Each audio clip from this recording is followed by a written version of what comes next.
Hello दोस्तों, स्वागत है आपका अपने यूट्यूब चैनल स्टडी पॉइंट पर। मैं Pintu Chaudhary, selected as RRB PO and RRB clerk. तो आज हम बात करने वाले हैं आईबीपीएस, आरआरबी पीओ और क्लर्क का जो मॉक टेस्ट होता है वो आप लोगों को कैसे अटैम्प्ट करना है। मैं अपना मॉक टेस्ट जो था पीओ और क्लर्क प्री का मॉक टेस्ट वो कैसे अटैम्प्ट करता था, कैसे आप लोगों को टाइम मैनेजमेंट करना है। तो सबसे पहले जान लेते हैं कि आईबीपीएस, आरआरबी पीओ और क्लर्क का जो प्रीलिम्स का एग्ज़ाम होता है उसमें क्या क्या सिलेबस आता है। दोनों ही एग्ज़ाम के लिए मैथ्स और रीजनिंग का 40-40 क्वेश्चन आते हैं। टोटल 80 क्वेश्चन आते हैं, 80 मार्क्स के। और टाइम की अगर बात करें तो 45 मिनट हमें 80 क्वेश्चन सोल्व करने के लिए मिलते हैं। और इसमें कोई जो है सेक्शनल टाइम नहीं होता। किसी भी सब्जेक्ट को आप अपने अकॉर्डिंग कितना भी टाइम दे सकते हो। कोई भी सब्जेक्ट आप पहले कर सकते हो, रीजनिंग पहले कर सकते हो, मैथ पहले कर सकते हो। तो इसमें कोई सेक्शनल टाइम नहीं है। अब जब भी आप मॉक टेस्ट दो तो मॉक टेस्ट से पहले आप देख ले कि आपका जो स्ट्रॉन्ग एरिया है वो कौन सा है। स्ट्रॉन्ग सब्जेक्ट कौन सा आपका, मैथ स्ट्रॉन्ग है या रीजनिंग ज़्यादा स्ट्रॉन्ग है। जो स्ट्रॉन्ग पार्ट है उसको आप पहले अटैम्प्ट करें। जब मैं मेरा मॉक टेस्ट अटैम्प्ट करता था तो मैं रीजनिंग पहले अटैम्प्ट करता था और क्वांट को बाद में अटैम्प्ट करता था। और रीजनिंग के लिए जो मैं टाइमिंग रखता था वो 20 से 22 मिनट के बीच में रखता था। मोस्टली कोशिश होती थी मेरी कि मैं 20 मिनट में रीजनिंग के पूरे क्वेश्चन सोल्व कर सकूं। और 25 मिनट होती है मैं मैथ को देता था।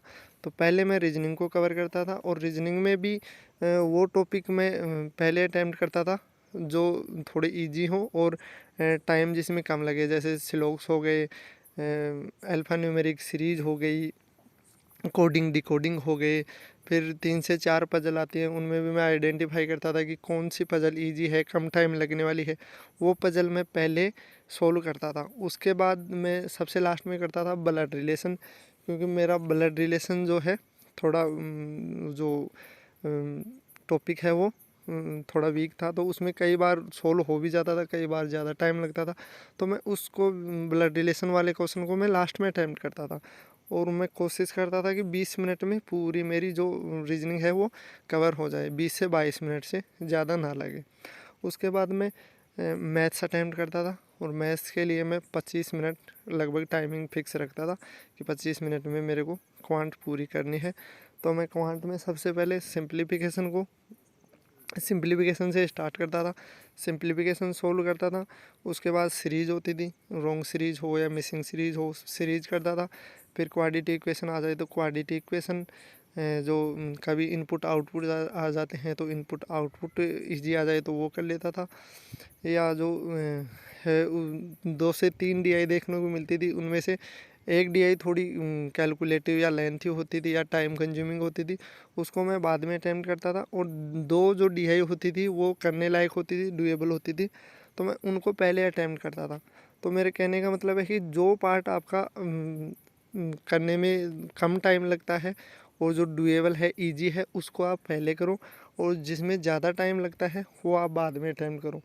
उसके बाद मैं करता था जो 10 से 12 क्वेश्चन अर्थमेटिक के आते हैं वो क्वेश्चन मैं अटैम्प्ट करता था। और उनमें भी पहले जो मेरे जो टॉपिक अच्छे से क्लियर थे वो मैं पहले अटैम्प्ट करता था। जैसे नावदारा हो गई, ट्रेन हो गई, ब्याज हो गया, SI CI हो गया, एज प्रॉब्लम के क्वेश्चन हो गए। ये क्वेश्चन मैं पहले अटैम्प्ट करता था। उसके बाद जो क्वेश्चन बच जाते थे वो मैं सबसे लास्ट में सोल्व करता था। लेकिन कोशिश करता था कि 25 मिनट में मेरे मैथ पूरी कवर हो जाए। तो इस तरह से मैं मेरे मॉक टेस्ट को अटैम्प्ट करता था और मेरे अच्छे मार्क्स आते थे।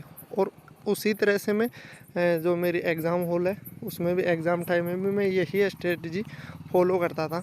और आप लोगों को भी मैं सजेस्ट करूँगा कि आप भी जब मॉक टेस्ट अटैम्प्ट करें या एग्ज़ाम हॉल में पेपर सोल्व करें तो पहले रीजनिंग को सोल्व करने की कोशिश करें। और कोशिश करें कि उसमें टाइमिंग आप सेट कर लें कि 20 मिनट मैं रीजनिंग को दूंगा और 25 मिनट है वो मैथ को दूंगा। तो इसी तरीके से आप अच्छे से मॉक टेस्ट अटैम्प्ट कर पाएंगे और एग्ज़ाम हॉल में भी इस तरह से आप अच्छे से अपना जो प्री का एग्ज़ाम है वो क्वालिफाई कर पाएंगे, अच्छे मार्क्स ला पाएंगे।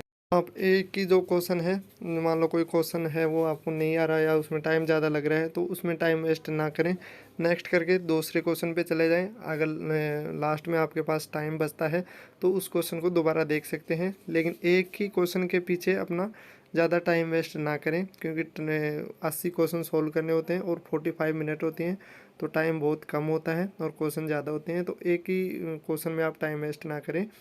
और भी कोई आपका कोई क्वेरी हो, डाउट हो किसी भी प्रकार की, तो हमें कमेंट बॉक्स में बताएं। All the best, thank you.